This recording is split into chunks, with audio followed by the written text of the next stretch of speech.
Assalamualaikum warahmatullahi wabarakatuh. Kami dari kelompok 3 yang beranggotakan 1.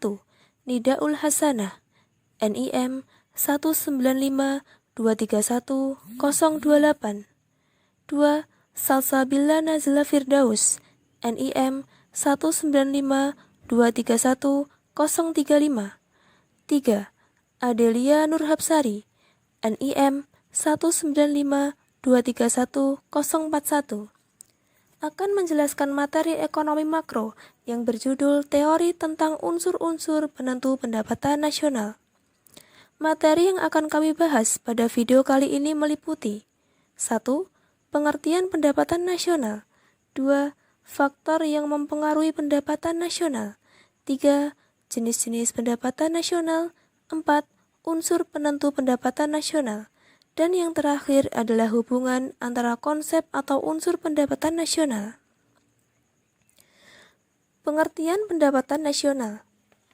Pendapatan nasional adalah jumlah pendapatan yang diterima oleh masyarakat dalam kurun waktu tertentu yang biasanya 1 tahun. Konsep-konsep pendapatan nasional pertama kali dicetuskan oleh Sir William Petty dari Inggris. Tujuan dari perhitungan pendapatan nasional adalah untuk memperoleh gambaran terkait tingkat ekonomi yang sudah dicapai dalam suatu negara. Pendapatan nasional dapat diartikan sebagai nilai barang dan jasa yang dihasilkan dalam suatu negara. Sukirno, tahun 2008, paragraf 36. Pengertian berbeda dituliskan dengan huruf besar P dan N, di mana pendapatan nasional adalah jumlah pendapatan yang diterima oleh faktor produksi yang digunakan untuk memproduksi barang dan jasa dalam suatu tahun tertentu. Terdapat beberapa cara yang digunakan dalam perhitungan pendapatan nasional, yaitu pendapatan nasional bruto dan pendapatan domestik bruto. Materi yang selanjutnya yaitu faktor yang mempengaruhi pendapatan nasional. Terdapat 3 faktor yang dapat mempengaruhi pendapatan nasional. Yang pertama, permintaan dan penawaran agregat. Permintaan agregat yaitu suatu daftar keseluruhan barang dan jasa yang akan dibeli oleh sektor perekonomian pada berbagai tingkatan harga. Sedangkan permintaan penawaran agregat menunjukkan antara hubungan keseluruhan permintaan terhadap barang dan jasa sesuai dengan tingkatan harga. Yang kedua, konsumsi dan tabungan. Konsumsi merupakan pengeluaran total untuk memperoleh barang dan jasa dalam suatu perekonomian dalam jangka waktu 1 tahun. Sedangkan tabungan merupakan bagian dari pendapatan yang tidak dikeluarkan untuk konsumsi. Yang ketiga, investasi. Investasi merupakan semua pengeluaran yang digunakan untuk menciptakan modal baru. Selanjutnya, konsep dan istilah pendapatan nasional. Terdapat 6 konsep dan istilah pendapatan nasional. Yang pertama, produk domestik bruto. Merupakan jumlah produk berupa barang dan jasa yang diperoleh dari unit-unit produksi di dalam batas wilayah suatu negara selama 1 periode. Yang kedua, produk nasional bruto, yaitu nilai produk berupa barang dan jasa yang dihasilkan oleh masyarakat dalam suatu negara selama 1 periode.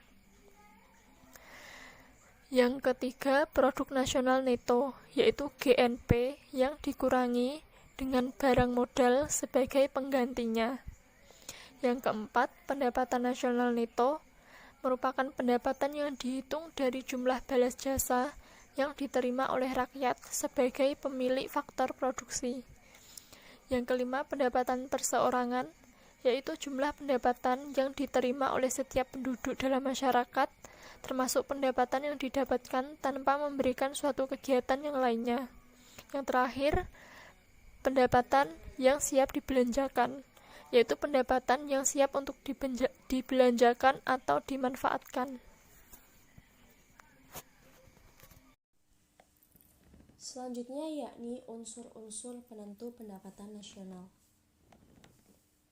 yang dikelompokkan menjadi 3, yakni berdasarkan pendekatan nilai produksi, berdasarkan pendekatan pendapatan, dan yang terakhir berdasarkan pendekatan pengeluaran. Yang pertama, berdasarkan pendekatan nilai produksi, dalam metode produksi ini, jumlah nilai tambah produk barang dan jasa yang dihasilkan oleh semua sektor perekonomian. Nah, perekonomian sendiri dikelompokkan menjadi sektor ekonomi dan lapangan kerja.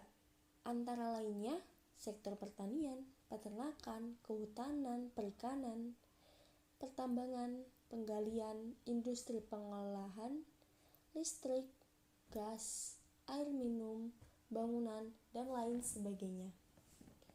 Yang kedua, berdasarkan pendekatan pendapatan. Dalam metode pendapatan, jumlah pendapatan yang diterima oleh seluruh sektor perekonomian dalam jangka waktu 1 tahun.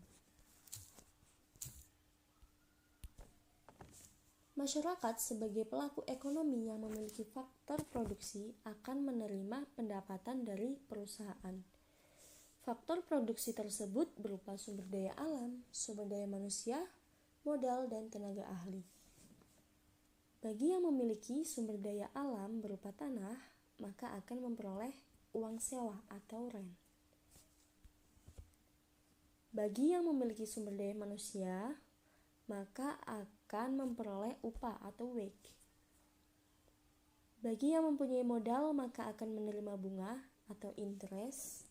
Dan bagi yang mempunyai tenaga ahli, maka akan memperoleh laba atau profit. Dan yang terakhir, yakni berdasarkan pendekatan pengeluaran. Dalam metode pengeluaran, pendapatan nasional adalah jumlah pengeluaran yang telah dipakai oleh seluruh sektor perekonomian. Selain itu, perekonomian juga dikelompokkan dalam 4 sektor yang sama dalam metode pendapatan. Pengeluaran agregat sektor rumah tangga tercermin dari pengeluaran konsumsi masyarakat atau penduduk, yakni bagian dari pendapatan yang tidak dapat ditabung. Pengeluaran agregat sektor rumah tangga dilambangkan dengan huruf C atau consumption expenditure. Yang kedua, pengeluaran agregat sektor bisnis diwakili oleh nilai investasi yang dibelanjakan oleh perusahaan-perusahaan yang dilambangkan dengan I, investment expenditure. Yang ketiga, pengeluaran agregat sektor pemerintahan, maksudnya yakni belanja rutin pemerintah yang dilambangkan dengan G, government expenditure. Dan yang terakhir yakni pendapatan nasional yang dilambangkan dengan huruf Y. Dalam ini tercantum bahwa perekonomian negara bersifat tertutup, tidak ada hubungan ekonomi dengan pihak luar negeri atau negara lain.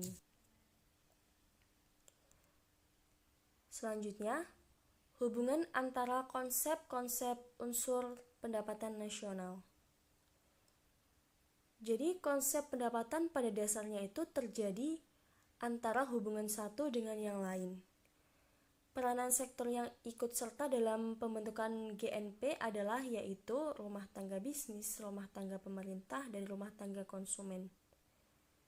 Nah, hubungan antara konsep-konsep pendapatan nasional itu apabila dalam 1 tahun atau 1 periode tertentu nilai GDP lebih besar dari nilai GNP, maka kebenarannya itu membuktikan bahwa di dalam negara tersebut cukup banyak modal asing yang berfungsi di dalam negeri.